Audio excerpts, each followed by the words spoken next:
Norma Regulamentadora NR 32. Segurança e saúde no trabalho em serviço de saúde. Objetivo: tem por finalidade estabelecer diretrizes básicas para a implementação de medidas de proteção à segurança e à saúde dos trabalhadores dos serviços de saúde, bem como daqueles que exercem atividades de promoção e assistências à saúde em geral. Riscos biológicos. Riscos biológicos é caracterizada pela probabilidade da exposição ocupacional a agentes biológicos. Consideram-se agentes biológicos os micro-organismos, geneticamente modificados ou não, as culturas de células, os parasitas, as toxinas e os prions. No PPRA deverá conter este reconhecimento específico do risco biológico e estar vinculado junto ao PCMSO e ao profissional de saúde. Em toda ocorrência de acidente envolvendo riscos biológicos, com ou sem afastamento do trabalhador, deve ser emitida a comunicação de acidente de trabalho CAT. As medidas de proteção devem ser adotadas a partir do resultado da avaliação prevista no PPRA. Todo local onde exista possibilidade de exposição ao agente biológico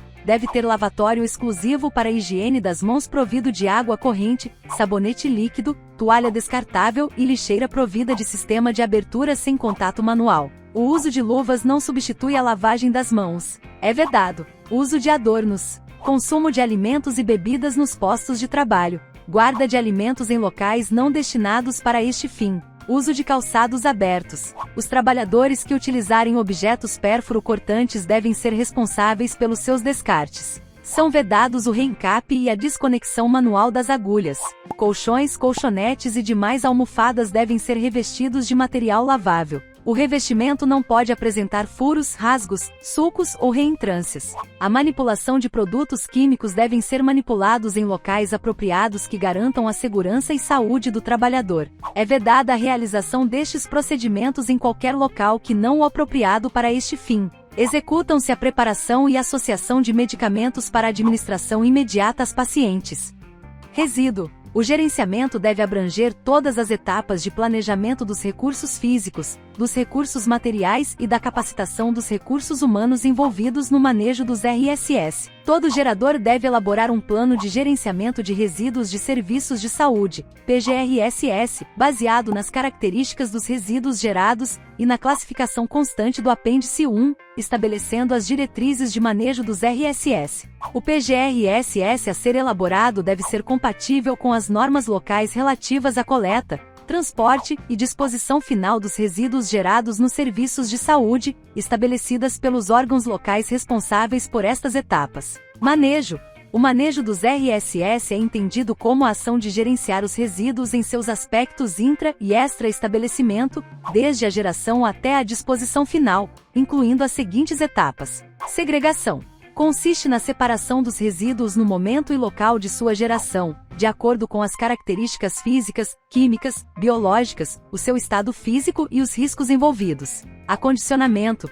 Consiste no ato de embalar os resíduos segregados, em sacos ou recipientes que evitem vazamentos e resistam às ações de punctura e ruptura. A capacidade dos recipientes de acondicionamento deve ser compatível com a geração diária de cada tipo de resíduo. Os resíduos sólidos devem ser acondicionados em saco constituído de material resistente à ruptura e vazamento, impermeável, baseado na NBR 9191/2000 da ABNT, respeitados os limites de peso de cada saco, sendo proibido seu esvaziamento ou reaproveitamento. Os sacos devem estar contidos em recipientes de material lavável, resistente à punctura, ruptura e vazamento, com tampa provida de sistema de abertura sem contato manual, com cantos arredondados e ser resistente ao tombamento. Os recipientes de acondicionamento existentes nas salas de cirurgia e nas salas de parto não necessitam de tampa para vedação. Os resíduos líquidos devem ser acondicionados em recipientes constituídos de material compatível com o líquido armazenado, resistentes, rígidos e estanques, com tampa rosqueada e vedante. Identificação.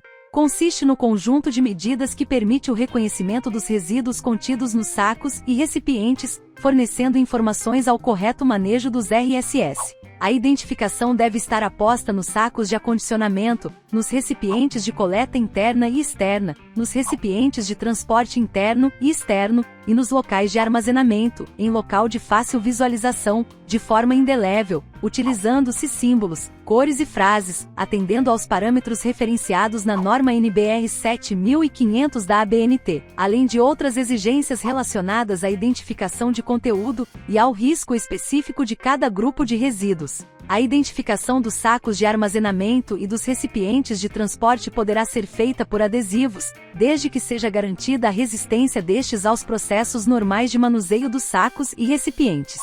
Grupo A é identificado pelo símbolo de substância infectante constante na NBR 7500 da ABNT, com rótulos de fundo branco, desenho e contornos pretos. Grupo B é identificado através do símbolo de risco associado, de acordo com a NBR 7500 da ABNT, e com discriminação de substância química e frases de risco. Grupo C é representado pelo símbolo internacional de presença de radiação ionizante, trifólio de cor magenta, em rótulos de fundo amarelo e contornos pretos, acrescido da expressão rejeito radioativo. Grupo I é identificado pelo símbolo de substância infectante constante na NBR 7500 da ABNT, com rótulos de fundo branco, desenho e contornos pretos, acrescido da inscrição de resíduo perfluorocortante, indicando o risco que apresenta o resíduo. Transporte interno consiste no traslado dos resíduos dos pontos de geração até local destinado ao armazenamento temporário ou armazenamento externo com a finalidade de apresentação para a coleta. EPI, o equipamento de proteção individual. EPI é todo dispositivo ou produto de uso individual utilizado pelo trabalhador, destinado à proteção contra riscos capazes de ameaçar a sua segurança e a sua saúde. O uso deste tipo de equipamento só deverá ser feito quando não for possível tomar medidas que permitam eliminar os riscos do ambiente em que se desenvolve a atividade, ou seja, quando as medidas de proteção coletiva não forem viáveis, eficientes e suficientes para a atenuação dos riscos e não oferecerem completa proteção contra os riscos de acidente do trabalho ou de doenças profissionais e do trabalho. O uso do EPI é fundamental para garantir a saúde e a proteção do trabalhador, evitando consequências negativas em casos de acidentes de trabalho. Além disso, o EPI também é usado para garantir que o profissional não será exposto a doenças ocupacionais, que podem comprometer a capacidade de trabalho e de vida dos profissionais durante e depois da fase ativa de trabalho.